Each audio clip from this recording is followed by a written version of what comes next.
ലോക്സഭയിലെ പ്രസംഗത്തിലെ ചില പരാമർശങ്ങൾ സഭാരേഖകളിൽ നിന്നും നീക്കം ചെയ്തതിൽ പ്രതികരണവുമായി എത്തിയിരിക്കുകയാണ് കോൺഗ്രസ് എംപിയും പ്രതിപക്ഷ നേതാവുമായ രാഹുൽ ഗാന്ധി.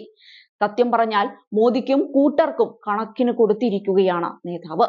താൻ പറഞ്ഞത് സത്യമായ കാര്യങ്ങളാണെന്നാണ് രാഹുൽ ഗാന്ധി തുറന്നടിച്ചത്.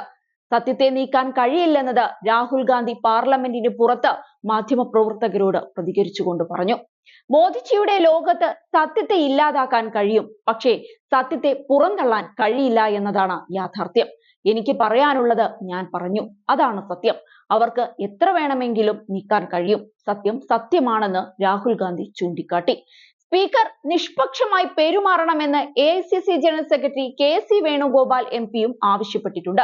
എന്തുകൊണ്ടാണ് രാഹുലിന്റെ പ്രസംഗം മാത്രം നീക്കിയതെന്നും വേണുഗോപാൽ എടുത്തു ചോദിച്ചു. അതേസമയം പ്രസംഗ ഭാഗങ്ങൾ നീക്കിയ നടപടിക്കെതിരെ രാഹുൽ ഗാന്ധി സ്പീക്കർ ഓം ബിർളയ്ക്ക് കത്തയച്ചു. സ്പീക്കറുടെ നടപടി ഞെട്ടിക്കുന്നതെന്നും നീക്കിയ ഭാഗങ്ങൾ പുനഃസ്ഥാപിക്കണമെന്നും രാഹുൽ ആവശ്യപ്പെട്ടിട്ടുണ്ട്. വസ്തുതകളാണ് സഭയിൽ അവതരിപ്പിച്ചത്. പാർലമെന്ററി ജനാധിപത്യത്തിനെതിരായ നടപടിയാണെന്നും രാഹുൽ ചൂണ്ടിക്കാട്ടി. രാഹുലിന്റെ ഹിന്ദുക്കളുടെ പേരിൽ അക്രമം നടക്കുന്നുവെന്ന പരാമർശവും RSSനെതിരായ പരാമർശവുമാണ് സഭാരേഖകളിൽ നിന്ന് ലോക്സഭാ സ്പീക്കർ നീക്കിയത്. പ്രധാനമന്ത്രി നരേന്ദ്രമോദിയെയും BJPയുടെ പ്രത്യയശാസ്ത്രത്തെയും കടന്നാക്രമിച്ച പ്രസംഗമാണ് പ്രതിപക്ഷ നേതാവ് രാഹുൽ ഗാന്ധി കഴിഞ്ഞ ദിവസം ലോക്സഭയിൽ നടത്തിയത്. വിദ്വേഷവും അക്രമവും പരത്തുന്നവരെ ഹിന്ദുക്കൾ എന്ന് വിളിക്കാനാവില്ലെന്നും മോദിയും BJPയുമല്ല ഹിന്ദുക്കളെന്നും രാഹുൽ ചൂണ്ടിക്കാട്ടിയിരുന്നു. ഹിന്ദു എന്ന് അവകാശപ്പെടുന്നവർ 24 മണിക്കൂറും അക്രമത്തിലും വിദ്വേഷത്തിലും വ്യാപൃതരാകുന്നത് എങ്ങനെയാണെന്നാണ് രാഹുൽ ചോദിച്ചത്. രാഹുൽ നടത്തിയ വിമർശനത്തെ പ്രതിരോധിക്കാൻ മോദി 2 തവണ സഭയിൽ എഴുന്നേറ്റ് നിൽക്കേണ്ടി വന്നു. വിഷയം ഗൗരവമാണെന്നും ഹിന്ദു സമുദായത്തെയാണ് അപമാനിച്ചതെന്നും മോദി ആരോപിച്ചു. ഹിന്ദു സമൂഹം ഒന്നടങ്കം അക്രമാസക്തരാണെന്ന് പറയുന്നത് ഗൗരവമേറിയ വിഷയമാണെന്നാണ് മോദി പറഞ്ഞത്. എന്നാൽ താൻ സംസാരിച്ചത് ഭാരതീയ ജനതാ പാർട്ടിയെ കുറിച്ചാണെന്നും രാഷ്ട്രീയ സ്വയം സേവക് സംഘവും BJPയും മൊത്തം ഹിന്ദു സമുദായമല്ലെന്നും രാഹുൽ തിരിച്ചടിച്ചു. ശിവന്റെ ചിത്രം ഉയർത്തിക്കാട്ടി നിർഭയത്വവും അഹിംസയുമാണ് ശിവൻ പഠിപ്പിച്ചതെന്ന് പറഞ്ഞാണ് രാഹുൽ പ്രസംഗം തുടങ്ങിയത്. കഴുത്തിലുള്ള സർപ്പം നിർഭയത്വത്തിന്റെയും ഇടതുകൈയിലുള്ള ത്രിശൂലം അഹിംസയുടെയും നിദർശനമാണ്.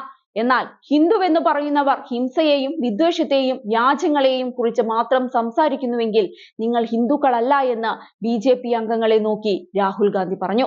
ഹിംസയുടെ ആളുകളായതുകൊണ്ടാണ് BJP തൃശൂലം വലതുകൈയിൽ പിടിക്കുന്നതെന്നും രാഹുൽ തുറന്നടിച്ചു. അതേസമയം രാഹുൽ ഗാന്ധി ലോക്സഭയിൽ നടത്തിയ പ്രസംഗം അസത്യങ്ങൾ പ്രചരിപ്പിക്കുന്നതാണെന്നാണ് BJP നേതാവും മുൻ കേന്ദ്രമന്ത്രിയുമായ V മുരളീധരൻ ആരോപിച്ചത്. പ്രതിപക്ഷ നേതാവിന്റെ പ്രസംഗം ഇന്ത്യൻ പാർലമെന്റ് ചട്ടങ്ങൾ ലംഘിച്ചായിരുന്നുവെന്നും നന്ദിപ്രമേയ ചർച്ചയിൽ രാഷ്ട്രപതിക്കുള്ള നന്ദി അറിയിച്ചില്ലെന്നും മുരളീധരൻ എടുത്തു പറയുന്നുണ്ട്. പ്രസംഗത്തിൽ വസ്തുതകൾക്ക് നിരക്കാത്ത പരാമർശങ്ങൾ നടത്തി.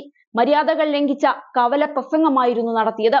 ഹിന്ദു സമൂഹം ഹിംസയുടെയും വെറുപ്പിന്റെയും അസഹിഷ്ണുതയുടെയും വക്താക്കളാണെന്ന രാഹുലിന്റെ പരാമർശം അപലപനീയമാണ്. ഈ പ്രസ്താവന പിൻവലിച്ച് ഹിന്ദു സമൂഹത്തോട് രാഹുൽ ഗാന്ധി മാപ്പു പറയണം. ഈ പ്രസംഗം നടക്കുമ്പോൾ കേരളത്തിലെ MPമാർ കൈയടിച്ചത് കേരളത്തിന് തന്നെ നാണക്കേടാണ്. കേരളത്തിലെ ഹിന്ദുക്കളുടെ വോട്ടുകൾ ലഭിച്ചതുകൊണ്ടാണ് കേരളത്തിലെ MPമാർ വിജയിച്ചത്. MPമാർ കൈയടിച്ചതോടെ മലയാളികൾക്ക് അപമാനമുണ്ടായി. രാഹുൽ ഗാന്ധിക്ക് മാവോവാദി പ്രവർത്തനങ്ങളെ കുറിച്ച് പറയാനില്ല. നരേന്ദ്രമോദിയെ പറ്റി മാത്രമേ അദ്ദേഹത്തിന് പറയാനുള്ളൂവെന്നും മുരളീധരൻ രാഹുലിനെതിരെ തുറന്നടിച്ചുകൊണ്ട് പറഞ്ഞു.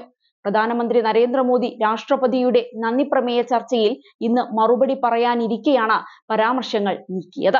എന്നാൽ രാഹുൽ ഗാന്ധി രാജ്യത്തെ മുഴുവൻ ഹിന്ദുക്കളെയും അപമാനിച്ചെന്നും ഹിന്ദുക്കൾ അക്രമകാരികളാണെന്ന് പരാമർശം ഗുരുതരമാണെന്നുമായിരുന്നു പ്രധാനമന്ത്രി നരേന്ദ്രമോദിയുടെ മറുപടി. രാഹുൽ ഗാന്ധി മാപ്പു പറയണമെന്ന് കേന്ദ്ര ആഭ്യന്തരമന്ത്രി അമിത് ഷായും ആവശ്യപ്പെട്ടിരിക്കുകയാണ്. എന്നാൽ ഇതൊന്നും കേട്ട് ഭയന്നിരിക്കാൻ രാഹുലിന് കഴിയില്ല. ഇനിയും സംസാരിക്കും. ഇന്ത്യയിലെ ജനങ്ങൾക്കു വേണ്ടി രാഹുൽ സംസാരിച്ചുകൊണ്ടേയിരിക്കും.